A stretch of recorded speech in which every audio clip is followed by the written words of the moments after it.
puis toute la journée, t'as des gens que tu connais pas, qui n'arrêtent pas de t'appeler. Non, Et bonjour, demande le c'est. stockage de bons données, c'est-à-dire que toi, par exemple, quand tu stockes sur ton disque dur, c'est stocké quelque part. Et c'est ces banques-là qui stockent. C'est-à-dire que c'est comme des banques qui stockent des données. Et c'est des machines qui... C'est ça. Là où ils gagnent de l'argent. Parce que tu as des sociétés... Mais il y en a...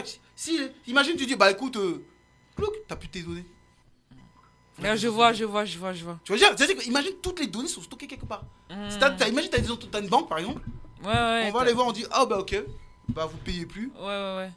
On stoppe toutes vos données, toutes Moi, vos je savais mémoires. même pas que c'était ça. Moi, ils disaient, parce que les gens disaient, ouais, ils étaient milliardaires grâce à Amazon.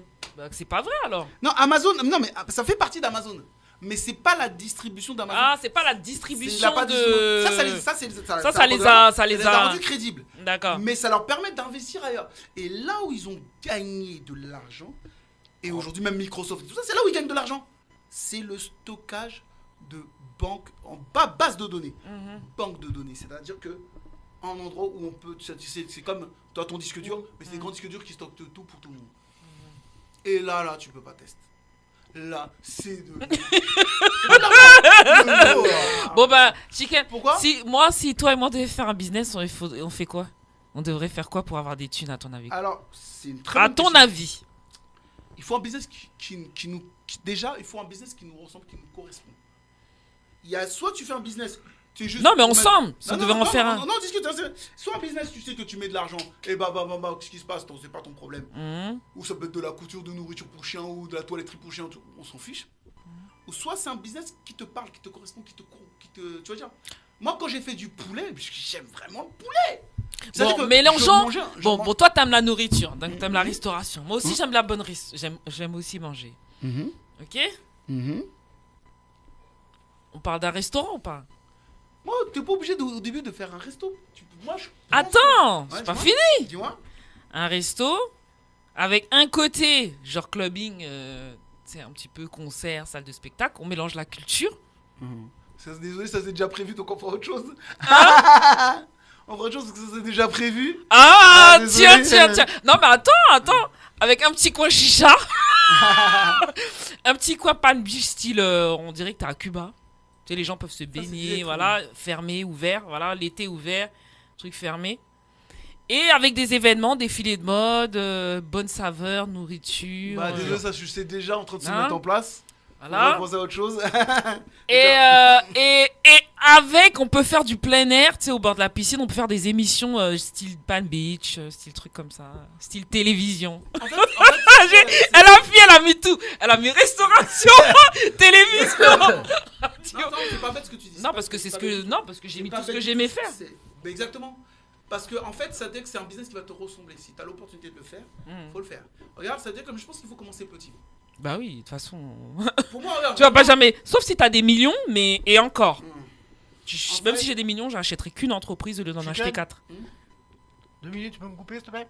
Ah, je peux te. Ah ouais. Bah oui, parce que vous parlez tous les deux donc. Ouais, alors attends. Ah, qui a coupé? Non, il faut que je le coupe. On va te couper tout seul. Hein. Voilà. Alors, je t'explique.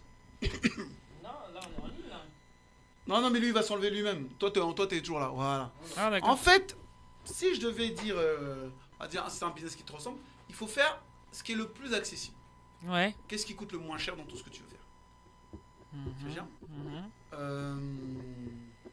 Moi, souvent, ce que je me dis, que quand tu veux commencer un business comme ça, je connais un gars aujourd'hui qui... Tu connais Mama Jackson? Ouais. Voilà. Ludovic, quand il commençait, il faisait des restaurants éphémères. Restaurant quoi? Éphémères. C'est-à-dire. Il voyait par exemple un restaurant qui était un peu plus calme le vendredi, samedi. Lui, c'est son événement le vendredi, par exemple, ou le samedi, dans ce restaurant. Donc il prenait les cuisiniers, tout ça, il s'arrangeait avec le gars. Et ça fait que tu ne sors pas beaucoup d'argent de ta poche. Je vois. Tu vois? C'est-à-dire qu'il faut commencer, je pense, comme ça. Faire ses propres. C'est tes propres. C'est-à-dire que ton événement que tu veux faire, tu veux faire de la bouffe. Mais c'est-à-dire que la bouffe que toi tu vois dans ton événement, tu peux demander un partenariat avec un lieu. Qui fait que tu n'as pas encore d'argent pour prendre un restaurant.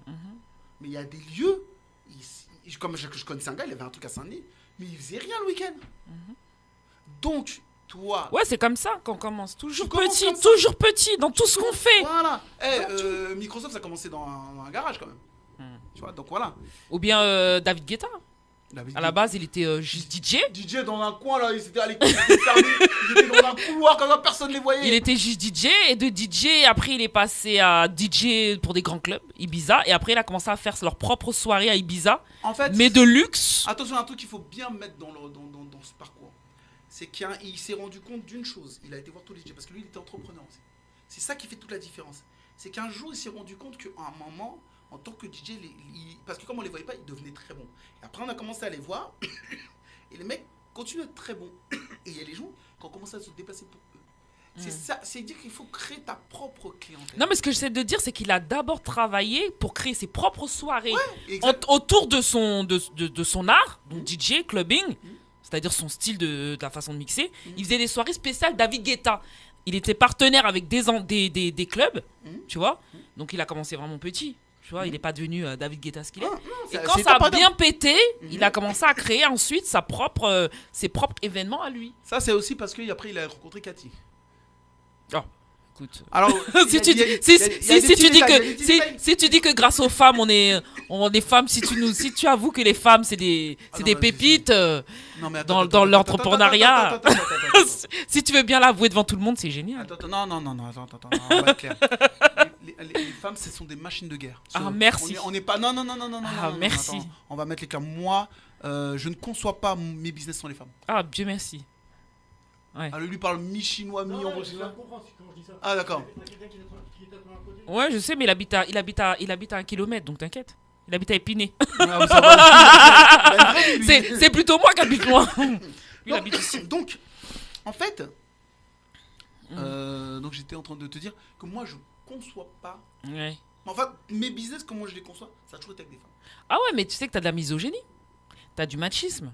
Ça existe Ça, c'est pas encore. mon problème, c'est leur problème. Ça existe encore. Non, ça existe, mais c'est pas mon Ça problème. existe. Moi, Ou pour eux, ils conçoient pas qu'au jour d'aujourd'hui, t'as des hommes qui conçoivent pas qu'au jour d'aujourd'hui, qu'ils ont réussi dans leur entreprise, ils sont devenus ce qu'ils ont, mais derrière, il y a une femme, ou il y a des femmes derrière aussi qui font du bon boulot. Attends. Ils le conçoivent. Tu vois ce que je veux dire? Là, Et alors là. et c'est pour ça quand tu as dit Cathy, pour mieux m'exprimer, j'étais contente parce que sans Cathy, il n'y aurait pas eu de David. Mais non. Et sans David, il n'y aurait pas eu de Cathy, tu vois. Mais attends, elle était très forte dans la... Elle, tu sais, son point fort, c'était quoi? La communication. Communication... voilà, quand je te disais tout à l'heure d'avoir un bon staff... Ouais, parce que lui, il était derrière, lui, il mixait. Il voulait pas entendre parler star africain. C'est elle qui a fait tout le travail. Quand je te dis d'avoir un bon staff, c'est ça. Bah, en bon fait, staff, c'est-à-dire que, bah tiens, comme on c'est a un sale- une petite vingtaine de minutes, on va parler des femmes. Pourquoi pas? non, je reviendrai pour ça. La journée de la femme. Je Non, préfère pas attendre journée de ce la jour-là. femme. Non, c'est le 8 mars. C'est bien d'en Bah, parler écoute, le 8 pourquoi ou pas. 9 mars. Mais en tout cas, moi, je ne conçois pas. Regarde, je vais te donner un exemple très simple. Peut-être comme ça, on restera pas spécialement que sur les femmes. Moi, je ne conçois pas la réussite, tout ça, sans les femmes. Je ne conçois pas les choses comme ça. Pour une raison très simple. Dieu Regarde, merci. Je vais te parler du hip-hop. Mais vraiment, moi, il n'y a pas de Dieu merci. Je ne conçois pas les choses comme ça. C'est-à-dire que C'est quand tu vas toi venir- qui vois ça. Hein? C'est toi qui es comme ça. Non, Mais il y a des c'est- gens, je te jure. Ils sont morts dans le film. C'est-à-dire que moi, je vais t'expliquer quelque chose. Regarde, on va te parler du hip-hop. Le hip-hop se vend dans le monde entier. On est bien d'accord? Quand tu parles d'un clip de rap, c'est-à-dire que la musique, le rap se vend dans le monde entier, certes, d'accord? Mais elle s'est vendue avec une image. Quand je te parle d'un clip de rap, pour toi, c'est quoi? Quand tu me parles d'un clip de rap, Ouais, c'est-à-dire que C'est de l'art. C'est toi les ingrédients d'un clip de rap. Qu'est-ce qu'il y a c'est de l'art, c'est un film. C'est un film. Pour moi, un clip, c'est un film. Parce que c'est une histoire racontée. Attention, C'est une histoire racontée à travers la musique en images. C'est D'accord. ça un clip de rap. toi pour toi, c'est ça. Pas pour moi. Un clip de rap, à la base, il vendait du rêve. Bah c'est un film. Tu Parce vends- que tu peux raconter un film sans vendre du rêve. Tu peux vendre la réalité. Tupac a fait un clip qui s'appelait Brenda Got a Baby. Moi, Elle moi, achète on me son vend bébé- du rêve que dans les elle films. jette- Moi, elle jette son bébé à la poubelle. on me Ça, vend c'est du un rêve truc- que dans les films. Hein? On peut me vendre du rêve que Ah, dans le film. parce que t'as une autre vision des choses, c'est intéressant ta façon de voir les choses. Par exemple, Tupac Shakur, qui était mon rappeur préféré, il fait un clip qui s'appelle. Où il commence le clip, il a un bébé dans les bras. Il raconte que c'est une fille qui arrivait pas, qui s'est fait virer de chez elle, qui assumait pas assumer son bébé et qui a jeté son bébé dans la poubelle. Mhm. Donc moi c'est un truc qui m'avait vraiment marqué. Mais là il vendait pas du rêve, il parlait de la réalité. Tupac c'était un peu ça, il faisait les deux. Oui, les clips sont aussi porteurs de messages. Donc, porteur de messages, voilà, tu vois. Mais le rap c'est quand même vendu dans le monde entier en vendant un rêve. Et dans les rêves, le rêve était très simple.